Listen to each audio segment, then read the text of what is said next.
Historical, real story. Look at this man. He isn't dying in a hospital bed. He isn't a victim of a medieval plague.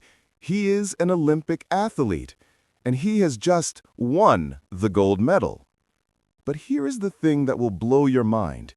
To get to this finish line, he didn't just run. He was fed rat poison, chased by wild dogs, and he was technically hallucinating for the last 4 miles. Welcome to St. Louis, 1904. You might think you know about the Olympics. You might think you know about human endurance, but nothing can prepare you for the chaotic, dangerous, and absolutely stupid reality of the 1904 Olympic Marathon. This wasn't a race. It was a carnival of agony. And before the starting gun even fires, you need to understand why this specific day in American history was doomed from the start. Keep watching, because you won't believe who or what actually crossed the finish line first. To understand this disaster, we have to look at the location. St. Louis, Missouri, 1904. The United States was hosting the World's Fair, a massive celebration of American innovation. They had electricity, they had new inventions, they had the whole world watching. And tucked inside this massive fair, they decided to host the Olympics. But there was a problem. The organizers of the marathon weren't sports scientists. They were, frankly, sadists. The head of the Department of Physical Culture was a man named James Sullivan. Sullivan wanted to use this race as an experiment.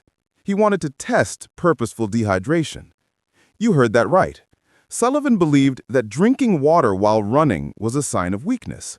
So, for a 24.85-mile race in the blistering 90-degree heat of a Missouri summer, he arranged for there to be exactly one water station, and it was at the 11-mile mark. Imagine running a marathon in a sauna, and the only water available is from a dirty well halfway through. But the lack of water was the least of the runners' problems. So who would be crazy enough to sign up for this? The lineup of athletes sounds like the start of a bad joke. First, you have the American favorites, Sam Mellor, a pro runner, and Thomas Hicks, a man who looked great at the start line but would soon become the face of a nightmare. Then you have Felix Carvajal. Felix was a Cuban postman. He didn't have a team. He didn't have money. He actually fundraised his trip to the USA, but when he arrived in New Orleans, he lost all his money in a dice game. So, what did he do? He walked and hitchhiked 700 miles to St. Louis. He arrived at the starting line minutes before the race began, wearing heavy street shoes, long trousers, and a dress shirt. A fellow athlete had to grab a pair of scissors and cut his pants into shorts so he wouldn't pass out from heat stroke. And then there were the Tswana tribesmen, Len Tao and John Mashiani. They weren't even there for the Olympics initially. They were part of a Boer War reenactment at the World's Fair. They were the first Africans to ever compete in the modern Olympics, and they ran barefoot. It was a motley crew of professionals, amateurs, and people who just happened to be in town. At 3:03 p.m., in the absolute peak heat of the day, the gun fired, and immediately, everything went wrong. The course wasn't a paved track. It was a dirt road. And remember, this is 1904. There were cars, new, loud, exhaust-spewing automobiles, driving alongside the runners. The cars kicked up so much dust that the runners couldn't breathe. One American runner, William Garcia, was found lying on the side of the road, coughing up blood. The dust had coated his esophagus and ripped his stomach lining. He nearly died right there in the dirt. But if the dust didn't get you, the wildlife would. Remember the South African runners we mentioned? Len Tao was actually running a fantastic race. He was on pace to place very high. But suddenly, he ran off course. Why? Because he was being chased by wild dogs. He lost nearly an hour running for his life through a cornfield to escape the dogs. And he still managed to finish 9th.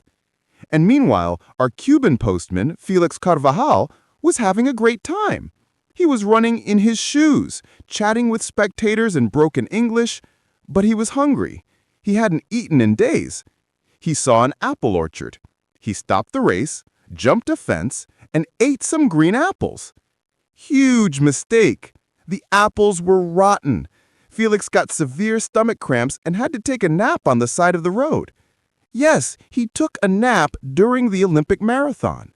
And when he woke up, he started running again and finished 4th. While Felix was napping and Len Tao was fighting dogs, an American bricklayer named Fred Lors was leading the pack. Or so it seemed. At mile 9, Fred got a cramp and he decided, I'm done. He waved down one of the support cars and hopped in. He sat comfortably in the passenger seat, waving at the miserable runners he passed.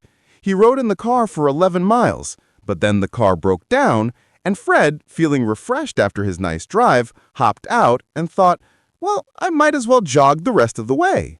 He entered the stadium. The crowd roared. They thought he was the winner.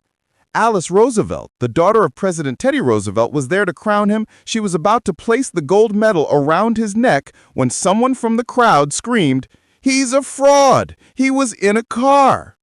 Fred smiled and claimed it was just a joke. The officials were not amused. He was banned for life, though they reinstated him a year later. But if Fred didn't win, who did? This brings us back to Thomas Hicks. Remember him? The American favorite? By mile 10, Hicks was exhausted. He was dehydrated. He was collapsing. His trainers, instead of giving him water, decided to use cutting-edge 1904 sports science. They fed him a mixture of egg whites and strychnine. Yes, strychnine. Strychnine is rat poison. In small doses, it acts as a stimulant. In large doses, it kills you instantly. Hicks drank the poison. He got a burst of energy. But by mile 20, he was fading again. He was pale. He was hallucinating. So, what did his trainers do? They gave him more poison. And they washed it down with a shot of brandy. Imagine this. You are running 26 miles in 90-degree heat, choking on dust, and your handlers are feeding you poison and alcohol. Hicks wasn't running anymore. He was shuffling. His legs were moving, but his brain was gone. He believed he was 20 miles from the finish line, even though he was only 2 miles away. When Thomas Hicks entered the stadium, he wasn't a human being. He was a biological experiment gone wrong. His eyes were rolled back. His skin was gray. He was hallucinating that the finish line was floating in the air. His trainers literally had to carry him. They held him up by his shoulders, his feet dragging in the dirt, and they hauled him across the line. He collapsed immediately. Doctors rushed in. If he had run for another 5 minutes, the amount of strychnine in his system would have stopped his heart. He had lost 8 pounds during the race. He was declared the winner, but he was too close to death to even accept the trophy. But the story doesn't end there. Because while Hicks was being revived, the rest of the runners were trickling in. Out of the 32 athletes that started the race, only 14 finished. It remains the lowest finishing rate in Olympic history. The 1904 marathon was such a disaster that the Olympic Committee seriously considered banning the marathon from the Olympics forever. They looked at the poison, the dogs, the cars, the near deaths, and said, maybe this sport is too dangerous. It stands today as a testament to human stupidity and human endurance. We look at athletes today with their gels, their specialized shoes, and their heart rate monitors. And then we look back to Thomas Hicks, high on rat poison, drinking brandy, dragging his feet through the misery dust. He survived, he won, and he gave us the greatest, strangest story in sports history. Now, I have to ask you, would you have taken the ride in the car like Fred Lors or drank the brandy like Thomas Hicks? Let me know in the comments below. And if you want to hear about the time the U.S. Navy accidentally declared war on whales, make sure you hit that subscribe button.